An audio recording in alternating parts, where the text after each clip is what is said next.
Going on, friends? I'm Rick. This is your seat at the table. We're going to try to do a video today. I am not going to lie. I've just spent the last hour doing a video, and it disappeared.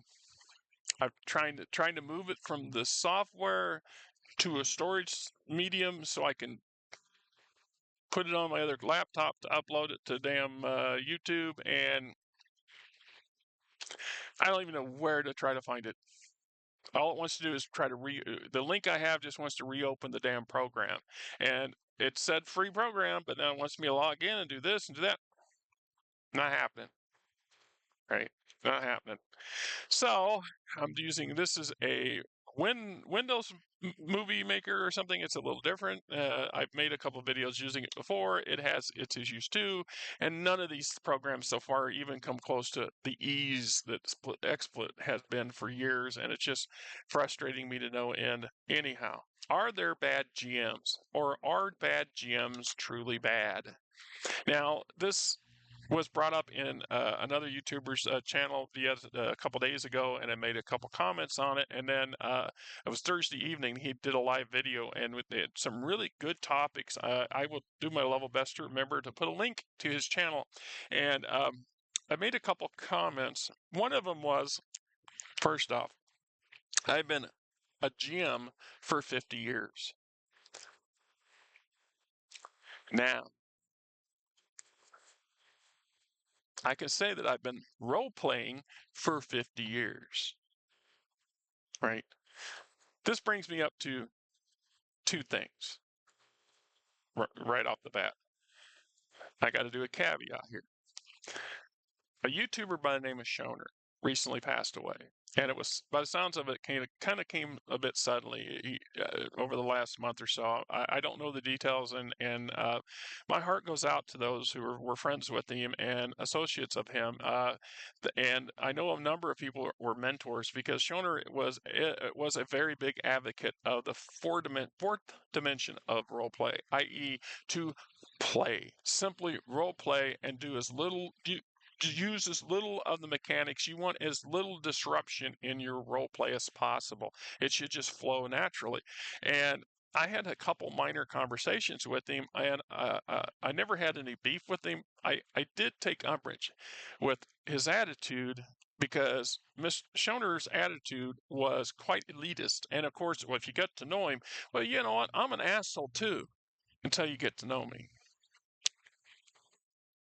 Kind of goes to work, but that doesn't how the world works. Impressions are what they are, first impressions. And I'm sure I've given plenty of poor first impressions in my lifetime. And you know what? I'm good with it. So I can relate to Shoner when it comes to that attitude.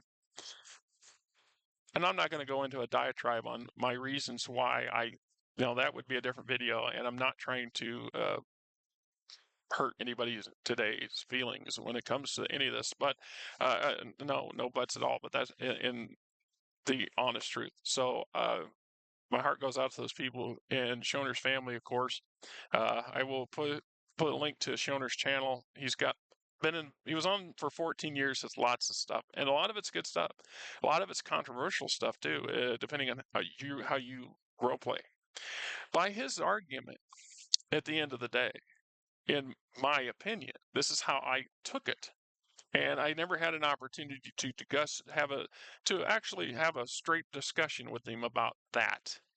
And I didn't see the point. I didn't see any real point to it because I'm not trying to champion anybody's ideas, right? But by his idea,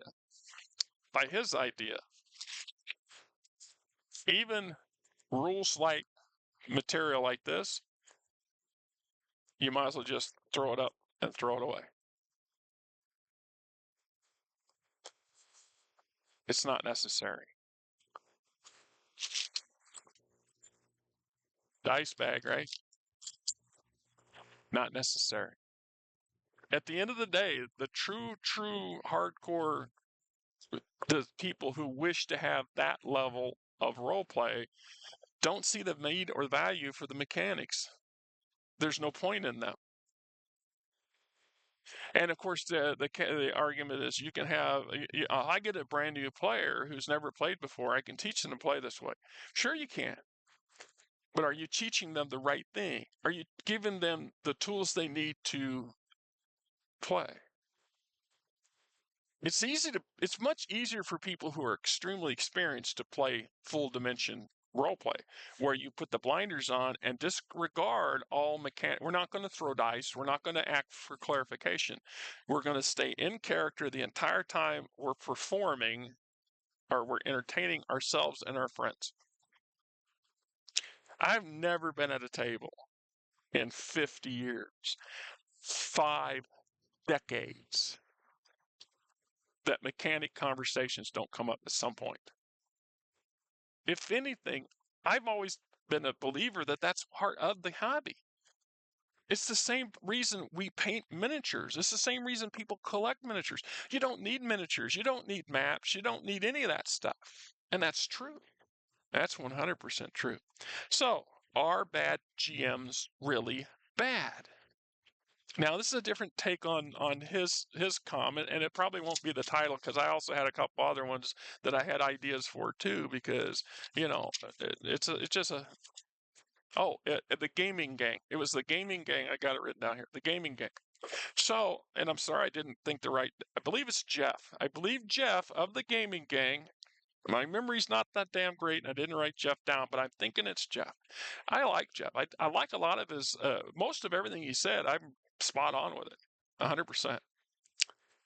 And of course, I'm a tongue-in-cheek tongue-in-cheek kind of fellow, so I got to respond to things like that in the way I do. So I want to clear. Let's be clear. Yeah, I take notes. Sometimes they don't make sense even to me, but I take them. All right. So 1975 was when the white set for Dungeons and Dragons was published. No? No? Yes? 1975? Hello? Anybody out there want to verify 1975? So when did the basic set come out? When was basic? 77, 78? I think it was 78 ish. Don't quote me on that. So I was born in 1966. When I was in elementary school in 1970, sorry, born in 1966, and 1976,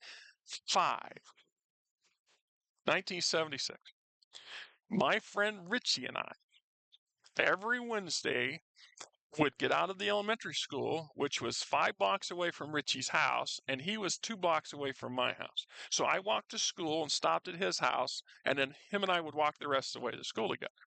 And then we came back, and we would come back to his house, and he would fry some bologna, do some fried bologna, which is the first time I'd ever had fried bologna in my life. And so we'd have a couple fried bologna sandwiches, and he would get his brother's white Dungeons and Dragon books. The ones they quote, they weren't really white. They were kind of like an off brownish, and they were about, not much bigger than this size wise. They were kind of tiny. But his brother had the original box, the original rules, and we started with those. And then his brother bought Basic. The very first edition of Basic came out, and we got an introduction to that. It was from that book. So from 75 until 78, during those summer, or the exception of summer times, we were stealing 1 day a week playing his brother's stuff, and I was fascinated with it. And of course, I couldn't ever borrow it, take it home, because his brother would kill both of us, and that wasn't going to happen. And we didn't have things like Xerox machines and stuff like that. You just couldn't run out and make PDFs of everything. That wasn't a deal. And of course, I didn't know what it was. I didn't know anything about it other than it was fantastically interesting for a young man whose wild imagination was stuck in bumfuck Iowa. I'm once again not apologizing for my damn language. I'm old and cranky and tired and disillusioned. And like I said, I spent an hour doing an October rant that has disappeared. Bloody things in there somewhere. It's like this. I did this blasted thing last weekend too, and it's disappeared. It's in there somewhere, but I cannot find where it is, and I'm not savvy enough to figure it out, and I don't want to learn how to. That's part of it, right? Big part of it. So, in 78, Richie's brother, his older brother. He had two older brothers. His oldest brother bought the basic set, and in that basic box set, there was an advertisement for TSR and a couple other products, and I wrote TSR's address down and wrote away and got my first TSR catalog from them. And from that catalog, I was going to buy the basic set. Instead, I bought Gamma World first, and then agonized for almost 2.5 months waiting for it to arrive in the mail because I was 10 at that time. Okay. It showed up. And then I spent my hard earned lawnmower money to buy the basic box set and began my journey in this hobby. So, back in that early time, my friend and I, no idea how to run anything. We were following what rules there were in the books. And if you really look at the original stuff, there's not a lot of tutorial material there. You kind of have to either see other people play or get a feel for what you think the game is supposed to be based on what you read and interpret. Am I wrong? Anybody? Am I wrong on that and that mindset?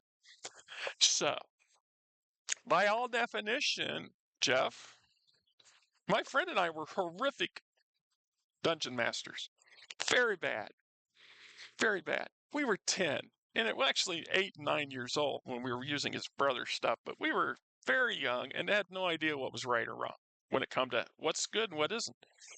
That's part of being part of this journey from the earliest days of the hobby is watching the hobby grow and expand and boom. Once again, I say it over and over again. You know, Dark Age of Man. This is a good system.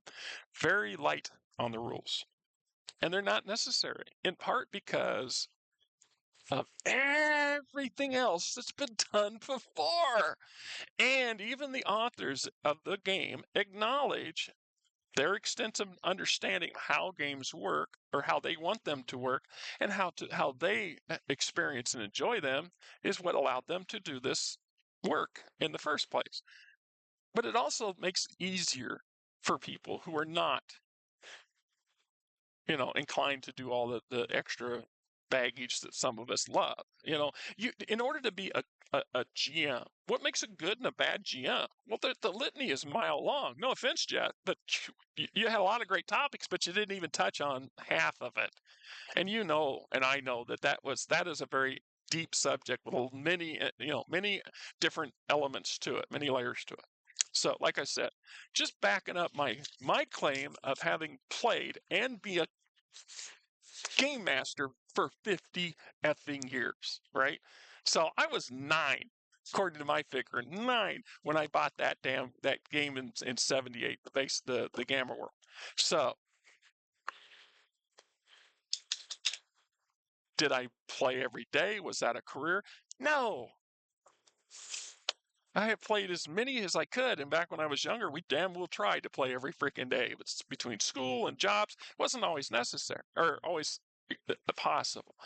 But as I've gotten older, and I have played under some pretty damning circumstances and other situations, and and I found it's interesting just how many places you can find role-playing game enthusiasts and people who are willing to do it. Just pointing it out. I'm not no Matt Mercer by any means. Oh, the stuff you guys, some of these professional game players and dungeon masters that you see, I don't ever claim to be a game master extraordinaire. But I think in 50 years, I've learned a few things that make it acceptable as a dungeon master. Okay, let's talk about bad GMs. There's at least 4 categories here, Jeff, and I don't think you touched on one out of the 4, right? Let's walk let's walk down my list a minute, will you? I love this shit. Okay, bad GM. Bad? are just lazy. I've gotten lazy too. I have plenty of time. You get bored, you get burned out. You can see that the group just really doesn't into it. Usually, though, we learn things that can help turn that around. Part of the job of a good game master. And look, Jeff, I loved it when you said the same damn thing I say. Dungeon master, game master, storyteller, whatever the F you want to call your frickin' position, good for you. It's always going to be a game master because somebody had to learn to master most of them. And that's a misnomer. That's a misnomer, right? Or a misnomer, right? Because we don't master. Very few of us actually master these. There are some.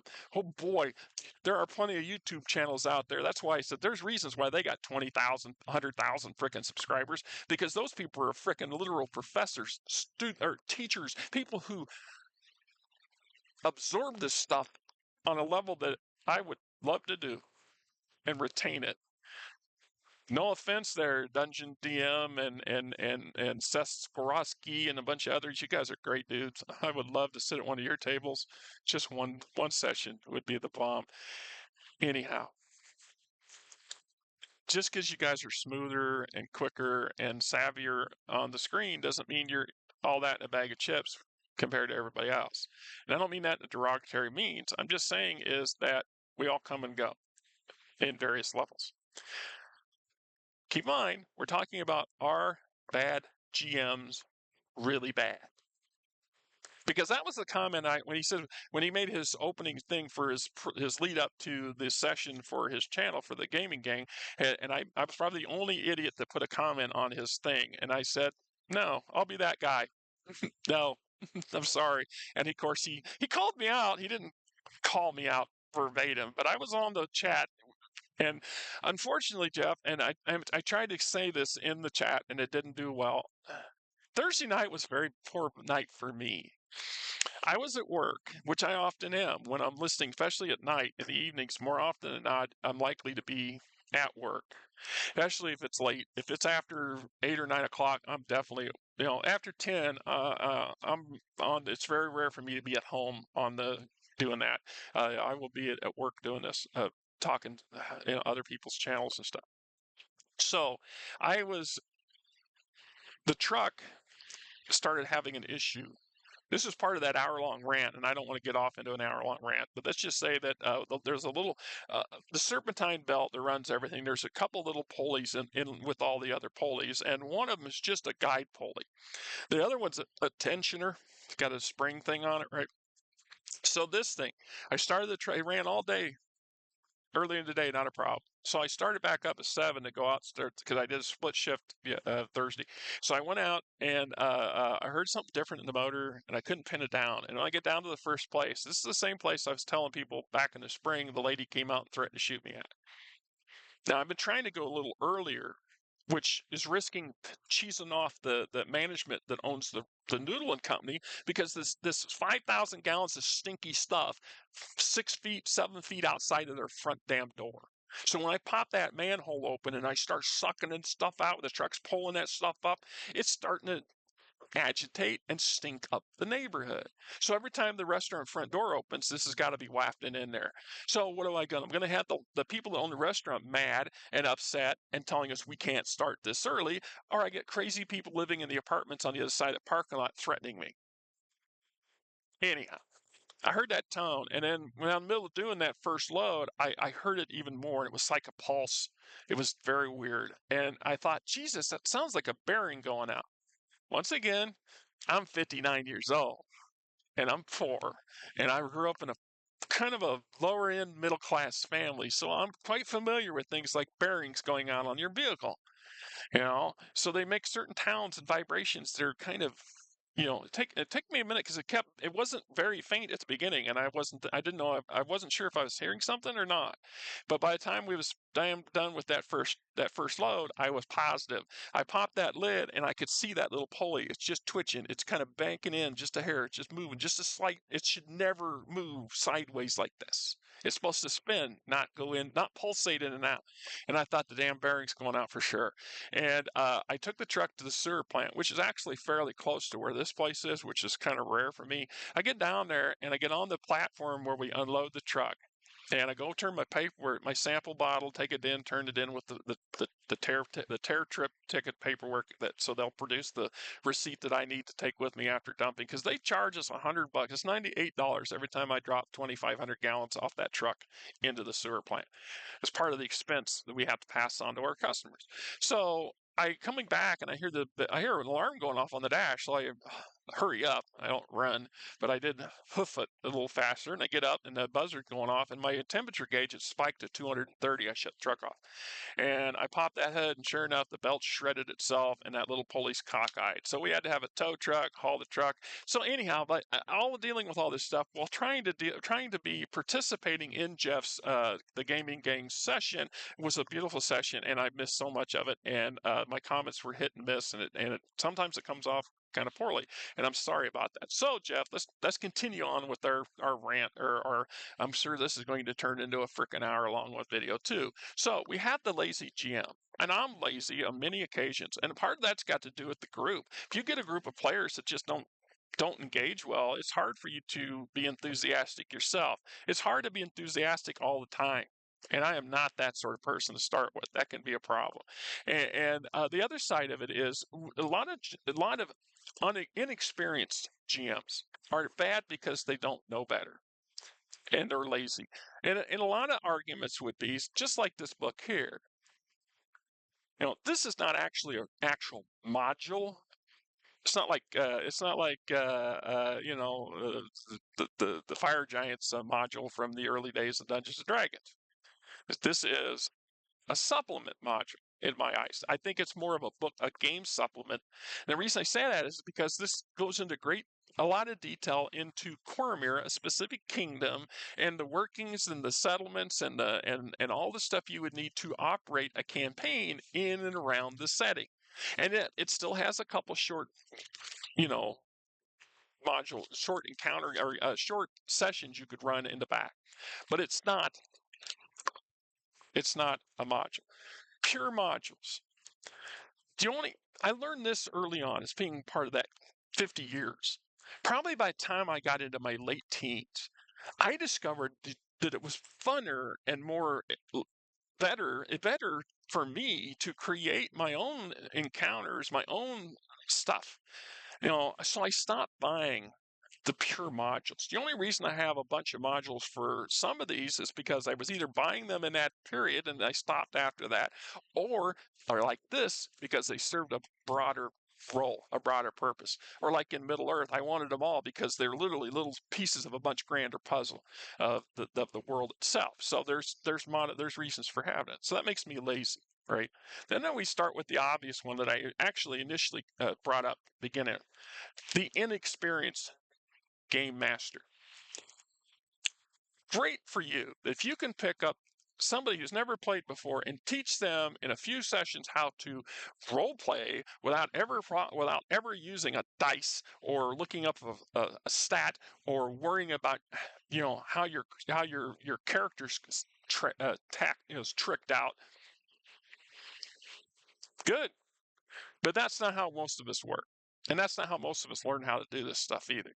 And traditionally, most people start by playing first and then wanting to learn to run things. So this category of being a dungeon master, a game master, whatever you choose to call it, as I'm sure Jeff will acknowledge, is a much broader thing. As a matter of fact, that's something that's been an issue with many of the publishers forever, is that they're catering, the majority of the material they produce is is actually focused or set out for a much smaller audience than the actual fan base. So, because if you have 4 players for every 1 GM, the odds are you didn't sell 5 copies of this.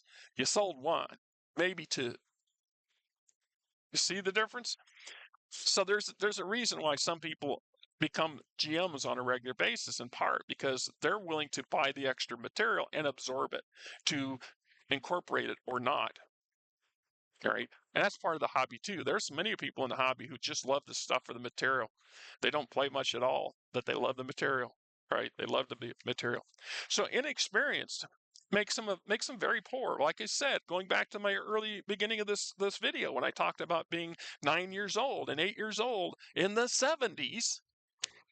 In the 70s, before all this existed, we were very bad. We were bad players and bad dungeon masters, but we had spirit and we had drive and we wanted to play. So we played partly, but we still played. Inexperience. Once again, I say, if you've played for any length of time, you've sat at a table and you know that there's always somebody who's running as in that dungeon master seat, the game master of the game, of running the coordinate, whatever the f you want to call it. I get frustrated sometimes with this pseudo nuance that we're trying to trip around. That's part of me being old. Part of that being 59 crap. Okay, so here's this. We build up from it. And then you get these people at the table and they'll go, I want to be that guy. I want to run a show. I want to run a session. And I have always encouraged players to do that. By all means, absolutely. Now, I might get really hesitant when it goes, can I borrow your books? No. No. Hey, Jeff, how many times have you loaned your games material out? You know, you got your Dungeon Master Guide, your Player's Handbook. How many times do you let people take that home? I've let a lot of people over the years take my player handbook home. Enough so that that's the reason I have two 3.5 player handbooks. And I've had a couple in the past where I had to buy a replacement for the original because it never came home. This is when I learned never to loan my material out. And if it's family, never loan the material out. Ever. Get your own damn shit. You want to run a show? Hey, I'm all for you, but you're going to buy your own books. Half of them will suddenly decide they don't want to do it then.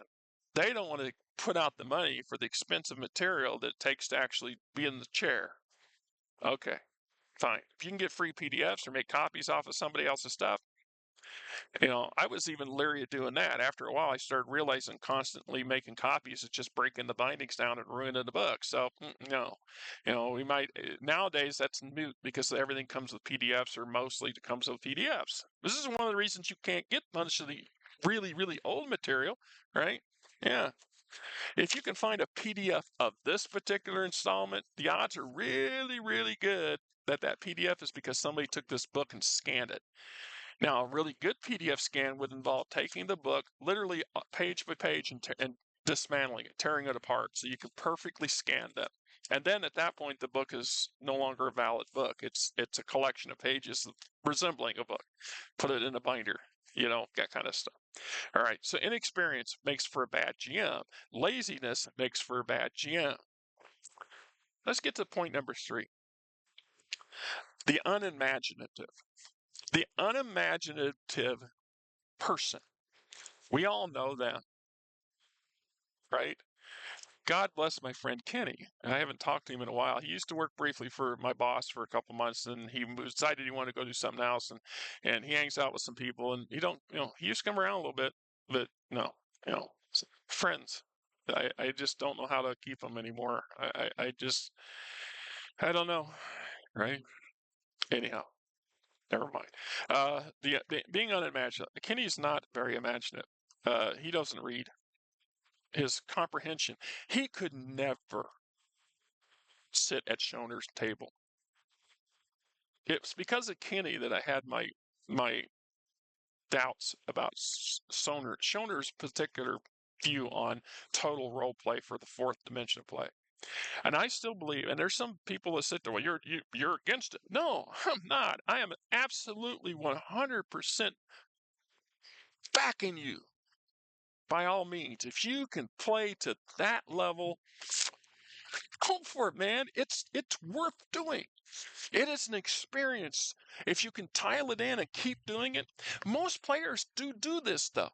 That's the thing that annoyed me about Schoner's, some of Schoner's absolutism, being the absolutism and the elitism that comes off of that. And his attitude made him an elitist in a lot of our people's view. And I am not the only one who thought that. Sorry, but that's the God's truth. But I absolutely believe that fourth dimension of play, that the layers, the way this was laid out, I still think it's a silly concept, but I got it. First dimension, very basic. We're talking board games mostly. And then, the bulk of the people fall into the second category. The third category is the majority of us more veteran players. We really can get in character and really do want to be in session and don't necessarily feel the need to use a lot of the dice. Going back to the lazy and the inexperienced and the unimaginative game master, that's a problem. And it can be a problem. So Kenny could not. He played and he ran a couple sessions. He did. He ran probably 4 or 5 months worth of sessions on at least twice that I can think of in the years I've known him, and it's one of the few times I got to play because I don't. That's just it. You end up being shoehorned into the dungeon master role, then that's what you do because it's hard to not. It's hard to find a table where you can sit down and just play, and then if you play long enough, and if you had a table where you got the lazy, the unimaginative, or the inexperienced dungeon master up there, it's all you can do sometimes to not want to step in to interject to ruin their and it's hard. They need to learn what's good and what works and what don't work for them. And as a player, if the way that they're running the game or managing the game, whatever the hell you want to, however you want to phrase it, it makes it harder, right? So the lazy GM, which I can say I've been lazy off and on my whole life, inexperienced. I didn't know how to play. I learned. I learned what works and what doesn't work. I learned that some things work better than others. I learned to be, I've learned to that my idea of how things work isn't always the same as everybody else's. Unimaginative. Nobody's ever accused me of being unimaginative. That I've never had a problem with. If anything, I have the opposite problem. My imagination is extremely vivid, and it can really go off into crazy land on tames, and that also can be a problem because it carries through life as a problem sometimes. I'm just saying sometimes you got to look at it. So we got our lazy, we got our inexperienced, we got our unimaginative people that are dungeon masters or game masters, presentors, whatever, whatever. That just brings us down to the very last category in my four. Just a plain lousy game master.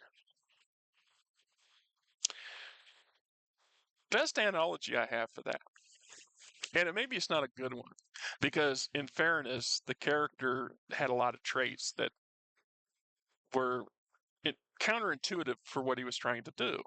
So, Sheldon, if you don't know Sheldon and you don't know the Big Bang, look it up. Go Google it. Shame on you. Sheldon, his personality type, very knowledgeable, uber rules doctor, has a passion for it. Probably the only passion that's not driven by science driven or being an arrogant snit, like he likes to be. But from a perspective of a GM, he's a crappy GM because of all the very things I just listed and other stuff. So, but what makes a bad DM, a bad GM? Well, that depends on you and the players at your table. Okay, Jeff, how do I know you're not a lousy GM? I haven't sit at your table. I haven't played. It's just like, how do you know I'm not a lousy GM? And maybe I will be if you were to sit at my table and I have a bad day, or I just, and I'm not going to lie, it's been, what is it, 6 years? 6 years since I've had an actual sit down group of people at a table and ran a game. And it was just for one session because it was a kind of a impromptu get together. Everything since then has been play by, D&D Beyond for a number of years, doing play by post. Recently, I'm still trying to do one. The one player I got, it's hit and miss. It's partly because the platform I'm using, I don't know. I'm trying to find a good platform that's not extensively requiring a lot of hardware. Uh, I like the play by post because then I can respond and do things at on a timeline that doesn't involve me being there, at the table. I would literally love to play virtual table. Somebody want to invite me to play a virtual table, I would like to try. You know, I don't think I'm in any condition right now to try to run a show that way. I don't. I haven't. I'm fighting this damn video making software just to do the stupid videos that I wanted. The videos I want to do and I love to make. I'm struggling to make them because the freaking software. First the computer, then the software. It's just, and I don't have the finances to just go buy a brand new system with something to allow me to do everything on the grand scale that some of these people can do for YouTube. You know, God bless all of them and the amount of effort they work and they do. So, like I said, my note here's 3 out of 4 can be changed, and yet, what if you're a player and a bad GM is all you have? Probably why I ran more games than I played is that reason. But I still stand. Jeff, if he's the only dungeon master you have, and you want to sit at the table and play as a character, what do you do? Sure, you can choose not to play. Well, thing solved, right? If they're just a crappy game master, you're still getting to play, even if it's crap. I have another associate, love him to death. I haven't talked to him in a couple of years. He got married, and since he got married, you know how marriage life is. He just hasn't got time. But I actually went up. That was one of the other sit down game sessions I was involved in. The wife and I, about 7 years ago, we took the old RV and we drove up just before we bought the house. We took an awful risk and drove up to Sioux City. That's a couple hour, 3.5 hour drive. It's about 6 hours by that old RV into northwestern Iowa, and went up there for the weekend and spent a couple nights and he played his version of Champions, and I was appalled by it right out the door. That's a video unto itself. That I tried my hardest to just enjoy it, and then being the asshole that I am, I exploded on him. Like, are you effing me? You are the worst dungeon master I've been around in years. I thought what is this? This is this is what you want to play. Okay, hey, I'm all with it, but this was not what I expected. And I'm not a Champions fan. I'm not a fan of supers. It's not that I'm against supers. I enjoy their movies and shows and stuff, but it just was not the thing I got into. It's like horror. I never got into horror. I don't care for it. It's not that I won't watch it. It's just most horror is just pointless in my mind. It's just, are you effing me? Can you not see the moron with the knife in the closet or coming out of the closet behind you? Or you really all want to split up and run into the barn full of chainsaws? Really? Really? You deserve to die, fool. I'm not having to say I'm running off into the woods probably wasn't a better choice either, but of course I'm not part of the Scooby Doo gang either, so it is what it is. Can't be Scooby Doo and can't be Velma. So anyway, are bad GMs truly bad? What if it's all you have? Well, I just won't play with a bad GM. That's what Jeff said. I just won't play. And you have that right and that luxury, Jeff, without a doubt, 100%. And I've been in that position. I'm just told you. I went with a friend, associate of mine, and the first time, for years he thought about how great of a player or a GM he could be. And the one session I sat down with him, it was utter slop. And I'm like, really? Really? Let's just we're supposed to be super, but somehow it was also post-apocalyptic. So the end of the world's taking place at the same time, and nobody knows why.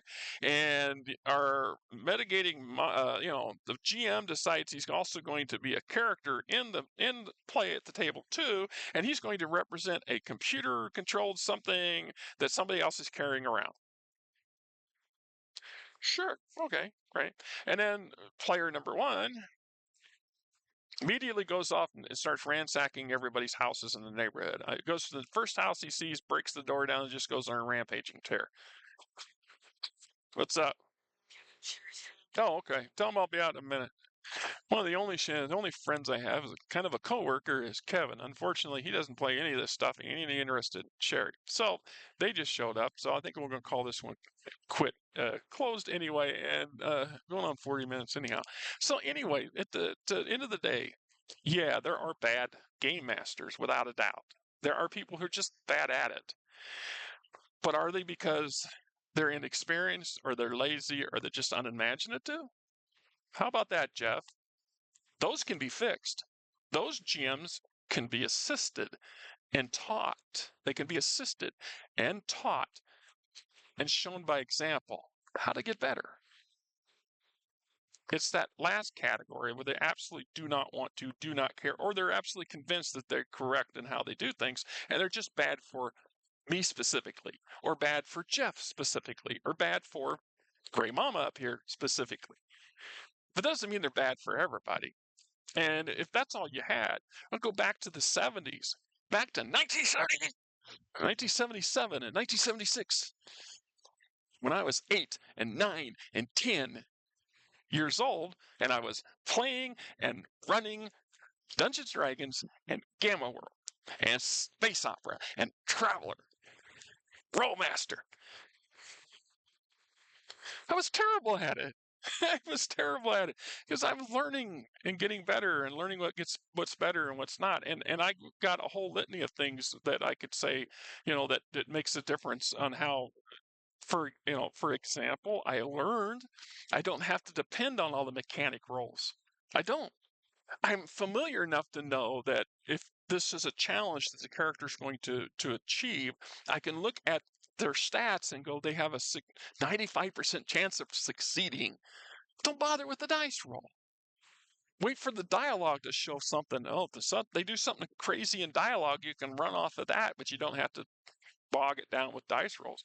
The other things that I learned was this goes back to me being lazy.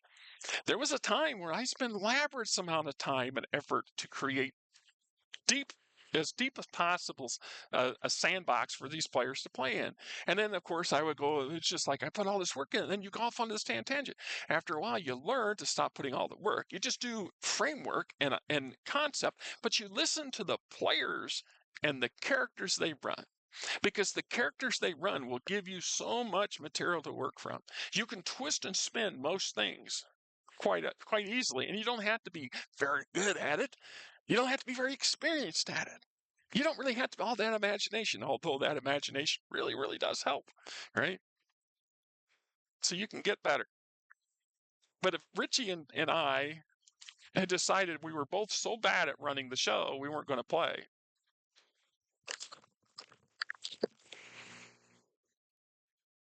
What's the